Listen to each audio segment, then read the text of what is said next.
दिया कि a woman without her man is nothing, और बच्चे वहां पर लड़ाई करना शुरू हो गए। मैन एक बॉयज ने बोला a woman without her man is nothing, लड़कियों ने भी बोला a woman without her man is nothing, दोनों की लड़ाई हो गई।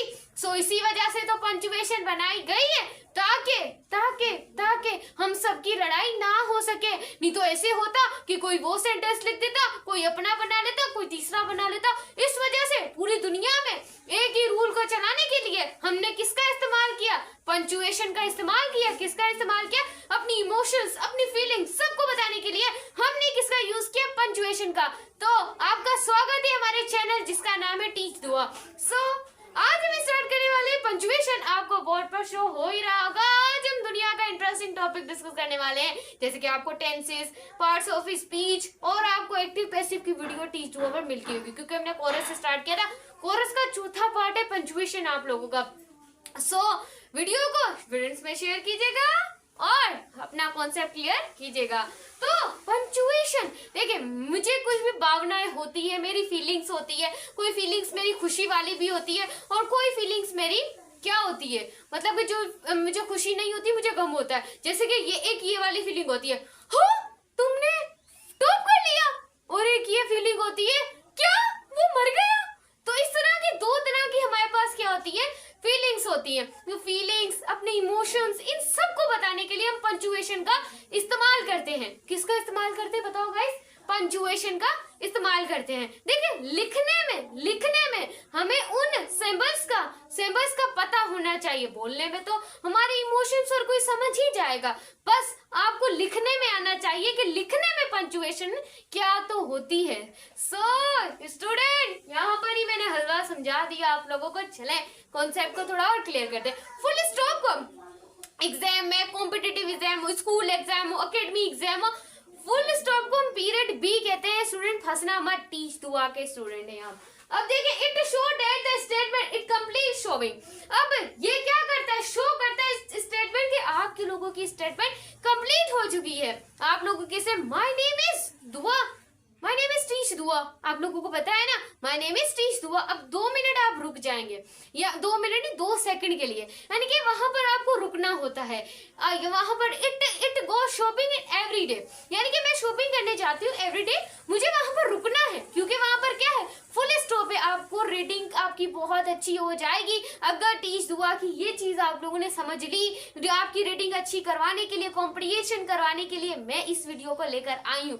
रुकना होता है 2 सेकंड, आप लोगों को 2 सेकंड रुकना होता है जब भी फुल स्टॉप हो, क्योंकि जब सेंटेंस खत्म होता है तब हम वहां पर क्या लगाते हैं? फुल स्टॉप लगाते हैं या फिर पीरियड लगाते हैं। एक हमारे पास होता है क्वेश्चन मार्क। क्वेश्चन मार्क कैसे? हमारी फीलिंग्स, हमारी भावनाएं, जैसे कि what is your name, what is your name, हमें पता लग जाता है क्या तुम्हारा नाम क्या है। हे का साउंड निकल जाता है तो हम कॉमा लगा देते हैं। भाई इसको हम इंट्रो, दूसरा हम कहते हैं इसको इंट्रोगेशन मार्क बी, इंट्रोगेटिव मार्क बी कहते हैं इसे। क्लियर? ये तो बच्चों वाला सवाल है, फिर भी टीच दुआ के स्टूडेंट ने हर चीज का आपको बिल्ड होना चाहिए। नेक्स्ट है आप लोगों का एक्सक्लेमेटरी, एक्सक्लेमेशन पॉइंट, यानी कि फीलिंग्स मैंने अभी बताया 2 तरह की होती है। एक अच्छी, क्या तुमने फर्स्ट पोजीशन हासिल कर ली, हाँ सच में इंशाल्लाह। अब दूसरी ये होती है, क्या वो कल जमीन से नीचे गिर गया या वो मर गया।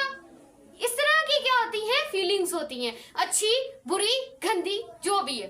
सही है? खुशी, hurray I won the match, hurray वो वॉन द मैच, यानी कि मैं अपने मैच में जीत गया। तो इस तरह की अच्छी बुरी फीलिंग सब जो होती है, तब हम यहाँ पर एक्सक्लेमेशन पॉइंट लगाते हैं। Clear? It is show sudden and outcry. अब तो मुझे समझाने की गाइस जरूरत ही नहीं है। एक तो the bus is early, the bus is early today, यहाँ पर भी एक्सक्लेमेशन पॉइंट आना चाहिए। अब देखिए, शट अप, शट अप, बोलना मत, focus, focus in board, shut up, इस तरीके की फीलिंग कुछ। अब देखिए, it is good to see you again, मुझे अच्छा लगा तुम्हें दोबारा देखकर, मुझे अच्छा लगा है, मैं खुश हुई हूँ, इस वजह से तो मैंने एक्सक्लेमेशन मार्क लगाया है। Clear student? नेक्स्ट मेरे पास है कामा। भाई कामा क्या है? देखिए, कामा और फुल स्टॉप और मतलब कि कामा और फुल स्टॉप का सिमिलर क्या क्या है, रिलेशन है। कैसे, जैसे कि मैंने कहा था माय नेम इज दुआ, अब जैसे कि वहां पर आप 2 सेकंड रुक रहे थे, अब आप 1 सेकंड रुकेंगे, थोड़ा सा सिमिलर इनका कनेक्शन होता है। अब देखें क्या करेंगे, क्या देखिए हम मिस आप पढ़ाए, हाँ मैम पढ़ते हैं, थोड़ा सा आप समझाए, चलिए समझते हैं। सेपरेशन ऑफ आइडिया, जब हम आइडियाज की और एलिमेंट्स की सेपरेशन करते हैं, सेपरेशन ऑफ द चार्जेस इसका इलेक्ट्रोस्टैटिक इंडक्शन। अगर आप ठीक सुबह की वीडियो देख रहे होंगे तो इलेक्ट्रोस्टैटिक इंडक्शन इस तरीके से यहाँ पर आइडियाज और एलिमेंट को हम क्या करते हैं, सेपरेट करते हैं। अब देखिए use in numbers, use in numbers में भी इस्तेमाल करते हैं, ये तो बच्चों वाली बात हो गई यार, डेट्स में इस्तेमाल करते हैं। अब देखिए इसकी एग्जाम्पल पढ़ने से पहले कुछ हलवा कॉन्सेप्ट आपको दे देती हूँ। चले अब देखें यहाँ पर आते हैं, अब इनके यूज को देखते हैं हम। Clear student, I hope your concept is crystal clear. वही हम इसे यूज करते हैं।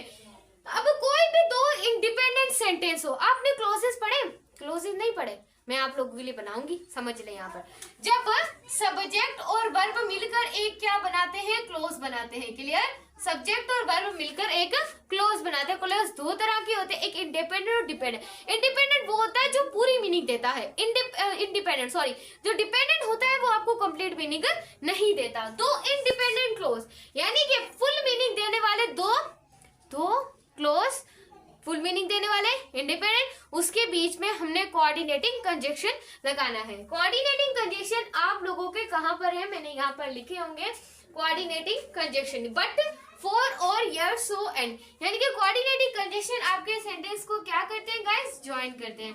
कोई भी 2 सेंटेंस के बीच में हम क्या लगाएंगे, कोऑर्डिनेटिंग कंजक्शन लगाएंगे। उससे पहले अगर वो यहाँ पर मैंने सेंटेंस लिखे हैं, देखें ये एक इंडिपेंडेंट क्लोज है। व्हेन आई वेंट, नहीं ये नहीं है, ये हमारा डिपेंडेंट है, ये वाला है। We went to the movie, जब मैं मूवी देखने गया, हम जब मूवी देखने गए, वो ये तो हम जब मूवी देखने गए, बस आगे मुझे लगाने की जरूरत नहीं है, लेकिन मुझे कोमा लगाना है, क्योंकि मुझे और अपनी भावना को भी तो बताना है, और बात को भी तो बताना है भाई। जैसे कि हम वहां पर रुक जाते हैं, लेकिन यहाँ पर हमने थोड़े और आइडियाज को अपनों को बताना है ना, सो वहां पर हम क्या लगाते हैं, कामा लगा देते हैं। And then went to the zoo, ये तो मुझे लगाने की जरूरत ही नहीं थी, बट यहाँ पर ये हमारा कोऑर्डिनेटिंग कंजक्शन है, और ये दोनों हमारे क्या, इंडिपेंडेंट क्लोज है। इनके दरमियान हम एक कामा लगाएंगे, कामा तो आएगा जब भी इंडिपेंडेंट क्लोज होगा, उसके बीच में कामा आएगा और कोऑर्डिनेटिंग कंजक्शन होगा। इंडिपेंडेंट आपको पता चल जाएगा, जो कि आपको फुल मीनिंग देंगे। ये आप लोगों के पास डिपेंडेंट क्लोज है। व्हेन आई वेंट रनिंग, जब मैं भाग रहा था, तो क्या हुआ, जब मैं भाग रहा था, ऐसा मैंने एक शाम को देख लिया, तो यहाँ पर आप लोगों का कोऑर्डिनेटिंग कंजक्शन नहीं, कॉमा लगेगा। क्लियर। अब नेक्स्ट हमारे पास आता है, अब तो कॉन्सेप्ट हलवा क्लियर हो गया होगा, सेमीकोलन। अब सेमीकोलन लगाने की हमें जरूरत क्यों पड़ी, तो देखिए क्यों पड़ी हमें, एक डॉट बिंदी और एक comma to connect with independent clause, यानी कि इंडिपेंडेंट क्लोज है लेकिन हम वहां पे कोऑर्डिनेटिंग कंजक्शन ना जोड़े, वो क्या हो, इंडिपेंडेंट क्लोज है जो किसी पे डिपेंड ना करें। जैसे कि some students write with a word, some student ने राइट किया अपने अल्फाजों में, and next proceed other write with a pen and pencil, other ने राइट किया पेन एंड पेंसिल। अब देखें दोनों इंडिपेंडेंट क्लोज के बीच में हम क्या लगाएंगे, सेमीकोलन, जो हमें कंप्लीट मीनिंग भी देंगे और ये सेमीकोलन भी होंगे। नेक्स्ट हमारे पास है कॉलन, ये ज्यादातर कम इस्तेमाल होता है, कॉलन थोड़ा ज्यादा होता है। देखिए कोटेशन में, कोटेशन मार्क में, एंड एक्सप्लेनेशन में, और एग्जाम्पल साइड सीरीज, जो भी एग्जाम्पल है सीरीज में। क्लियर, ये तो बताने की मुझे जरूरत ही नहीं थी। ये देखिए जब भी हम कोटेशन, किसी की एक्सप्लेनेशन करनी हो एग्जाम्पल और सीरीज में, जैसे कि for example I am planning to study, जब हम स्टडी का प्लान करते हैं, कोई भी सीरीज में हमने ज्यादा वर्ड को एक्सप्लेन करना हो, ज्यादा वर्ड्स को एक्सप्लेन करना हो, तो वहां पर हम क्या लगाते हैं, कॉलन लगा देते हैं। जैसे कि यहाँ पर I am planning to 4 subject, जैसे कि फिजिक्स हो गया, केमिस्ट्री हो गया, मैथ हो गया।